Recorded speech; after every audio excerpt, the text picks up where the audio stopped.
Inclusive, presidente Paim, só lembrar que ontem, na sessão de ontem, nós votamos 2 medidas provisórias exatamente para destrancar a pauta.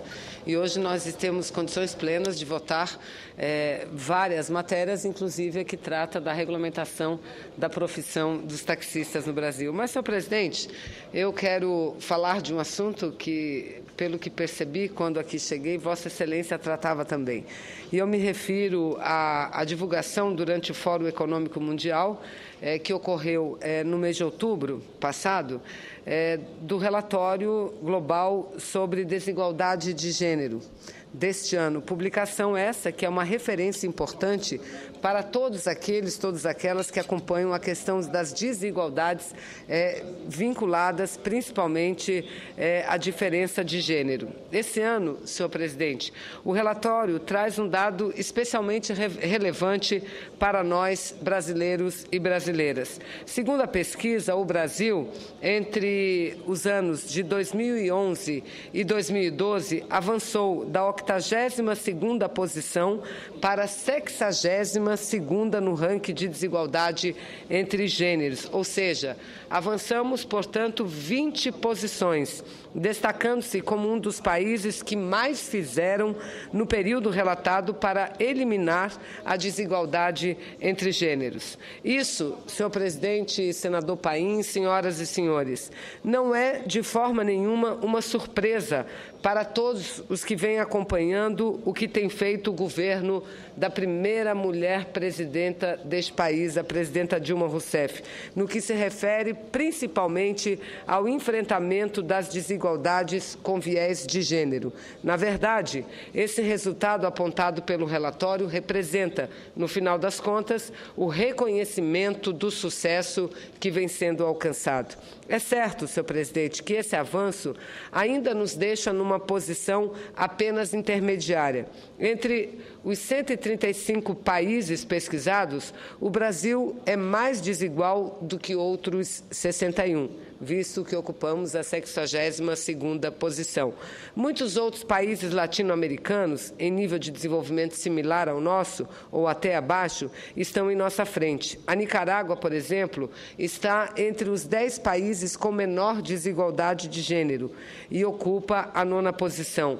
Nossos vizinhos, Bolívia, Argentina, Equador e Venezuela também já resolveram melhor a questão da desigualdade de gênero, obtendo assim melhores índices segundo os critérios do relatório a que eu me refiro. Portanto, muito ainda resta para fazermos em nosso país. Mas o avanço mais expressivo em um ano mostra, senhor presidente, que nós estamos no caminho certo. E, sem dúvida nenhuma, a eleição da presidenta Dilma, que pelo simples fato de ser uma mulher, a primeira mulher a presidir o país, já significaria muito. Entretanto, com a eleição da presidenta Dilma, vieram um conjunto de medidas, um conjunto de ações afirmativas, senhor presidente, exatamente para pôr fim a esse tipo de discriminação. Eu aqui me refiro à discriminação de gênero. Vossa Excelência se refere a esse assunto com muita frequência e também à discriminação de raça. Agora mesmo aprovamos leis importantes, a lei de cotas das universidades públicas brasileiras, cotas que não apenas levam em conta a situação e a condição social dos brasileiros e das brasileiras, mas levam também em consideração a questão racial. Isso é importante para que a gente possa também, nesse campo, avançar muito, senhor presidente. Se nós prestarmos atenção agora aos detalhes dos índices construídos pelo relatório, nós podemos ter uma ideia mais adequada das direções em que devemos caminhar com mais determinação. O índice de desigualdade de gênero usado pelo relatório considera o abismo entre homens e mulheres em 4 categorias fundamentais: oportunidade e participação econômica, sucesso educacional, sobrevivência e saúde e capacitação política. São esses os 4 pontos principais. Notem, senhores senadores, que o índice reflete a desigualdade de acesso aos recursos que resulta da diferença entre gêneros e não os níveis em que esses recursos são, em geral, oferecidos. Assim, níveis de desenvolvimento diferentes não afetam o índice, de modo que países com maior grau de desenvolvimento, que em geral põem mais recursos à disposição da população, podem ter um índice de desigualdade pior que outro com grau menor de desenvolvimento, ou seja, os que têm mais dificuldade de garantir recursos de educação e saúde, por exemplo, em níveis adequados para toda a população. A boa notícia é que, segundo o relatório, o Brasil foi um dos 3 países da América Latina e Caribe que conseguiram eliminar a desigualdade nas categorias sucesso educacional. O Brasil é um dos 20 países do mundo que conseguiram isso, senhor presidente, e também no item sobrevivência e saúde.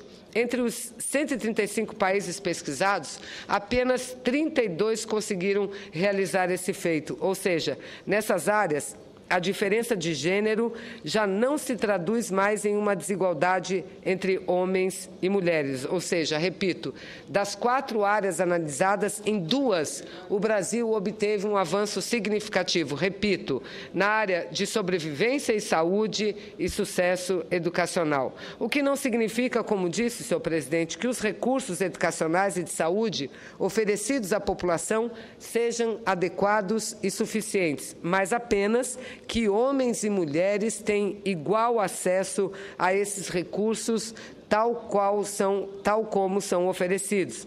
Segundo o relatório, os avanços no ensino fundamental, em particular, tiveram uma grande parte na melhora do índice geral brasileiro. Outra categoria em que o Brasil avançou é a da capacitação política, com uma participação feminina em posições ministeriais, passando de 7% para 27%. Isso também contribuiu fundamentalmente para a melhora da posição do Brasil no ranking mundial. Muito embora a posição que ocupamos no ranking específico da capacitação política, que é a 72ª, ainda seja extremamente baixo, mais baixa do que a posição geral que ganhamos esse ano no relatório, senhor presidente, que, repito, avançamos em um ano 20 posições. Nessa posição mais baixa, no entanto, nossa posição mais baixa, no entanto, é a que ocupamos na categoria participação econômica e oportunidade. Ocupamos aí a 73ª posição entre os 135 países analisados. Esse subíndice procura medir 3 desigualdades: a da participação no mercado de trabalho, a da remuneração e de promoção, ou seja, a presença das mulheres em cargos de direção e em determinadas profissões. Aqui, a diferença de gênero ainda se traduz por desigualdades bem acentuadas. E eu antes me referia à participação política, ou seja, é exatamente na participação política, no empoderamento das mulheres e no mercado de trabalho que nós ainda temos uma desigualdade maior. Falei sobre o avanço em relação ao Poder Executivo, ao crescimento da participação feminina em órgãos de direção, principalmente nos ministérios, senhor presidente. Entretanto, no Parlamento brasileiro, a nossa presença ainda é muito pequena. É muito pequena. E hoje nós, mulheres do Brasil inteiro, temos a consciência plena de que a melhor forma que nós temos para avançar mais rapidamente, assim ocupar os espaços que nos estão reservados no Parlamento, senhor presidente, é promovendo uma reforma política, mas uma reforma política que leve em consideração a aprovação de uma lista partidária onde seja intercalado participação de homens e participação de mulheres. Foi assim que a grande parte dos países do mundo avançou muito na participação feminina do Parlamento. E no mercado de trabalho é também a falta de ascensão profissional das mulheres que fazem com que a desigualdade ainda seja muito forte nesse campo. Segundo dados reunidos pelo Instituto de Pesquisa Econômica Aplicada, o IPEA, senhor presidente, na 4ª edição do seu Retrato das Desigualdades de Gênero e Raça, publicado no ano passado, em 2009, a taxa de participação das mulheres no mercado de trabalho era de quase 59%, ou seja, 58,9%, enquanto a dos homens era de 81,6%, ou seja, a disponibilidade para o mercado de trabalho é significativamente mais alta entre os homens do que entre as mulheres. Além disso, a taxa de desocupação, que mede a proporção das pessoas desempregadas, mais a procura de emprego, é mais alta entre as mulheres do que os homens, 6% para os homens contra 11% para as mulheres. Há diferenças importantes também no que se refere à posição na ocupação e distribuição por setor de atividade, com as mulheres ocupando espaços diferenciados no mercado de trabalho e predominando nos trabalhos precários. Há, sem dúvida, avanços. Um estudo publicado pela Unifem, Fundo das Nações Unidas para a Mulher, já há alguns anos, mostra que entre 95 e 2002, os dados são um pouco antigos, mas eles mostram uma tendência importante, a participação das mulheres aumentou de 11% para 14% entre os engenheiros, de 47% para 55% entre os arquitetos, de 31% para 40% na área médica e de 19% para 30% na magistratura. Apesar disso, predominam as mulheres, repito, nos trabalhos precários e informais. Elas são, por exemplo, a maioria absoluta da força de trabalho doméstico. Isso sem contar que, muito frequentemente, cabe ainda à mulher a dupla jornada de trabalho, ou seja, o trabalho de casa e o trabalho fora de casa, o que se torna ainda mais pesado quando se leva em conta que tem crescido o número de famílias chefiadas por mulheres. O estudo do IPEA, a que me refiro neste momento, por exemplo, mostra que 88% das mulheres, 88% das mulheres atuam nessa área e dedicam uma hora de afazeres muito superior às horas dedicadas pelos homens. E, no geral, as mulheres dedicam mais do dobro das horas ao trabalho, à ocupação laboral do que os homens. E no que se refere à renda, senhor presidente, as diferenças também continuam muito importantes, não é?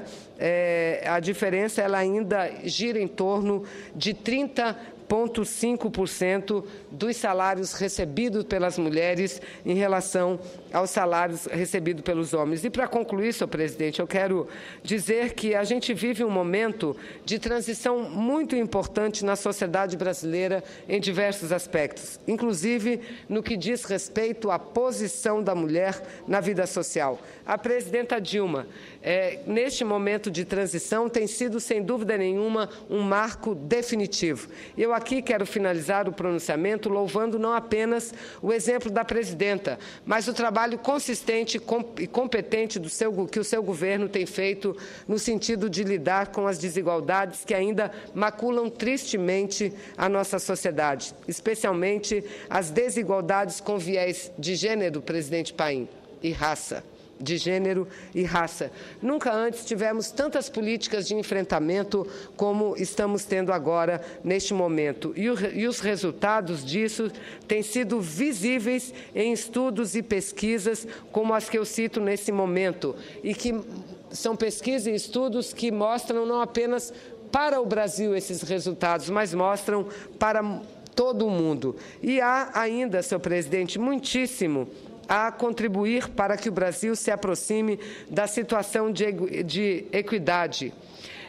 Por exemplo, em alguns países do norte da Europa, como Islândia, Finlândia, Noruega, Suécia, que consiste e regularmente encabeçam os rankings de equidade de gênero. Então, o que nós temos que perseguir é isso, um país igual, onde homens e mulheres, cada qual representando a metade da sociedade, possam também ocupar os espaços de forma mais igual e, portanto, de forma mais justa. Na verdade, ainda que bastasse para diminuirmos nossa diferença, mesmo frente a países próximos de nós, tanto geograficamente quanto em relação ao nível de desenvolvimento, como a nossa vizinha Argentina. No entanto, senhor presidente, creio que os sinais que nós temos são extremamente positivos e que basta continuarmos nesse caminho que em breve estaremos comemorando a construção de uma sociedade mais equânime, uma sociedade mais justa de todos os brasileiros, sejam homens, mulheres, jovens, trabalhadores,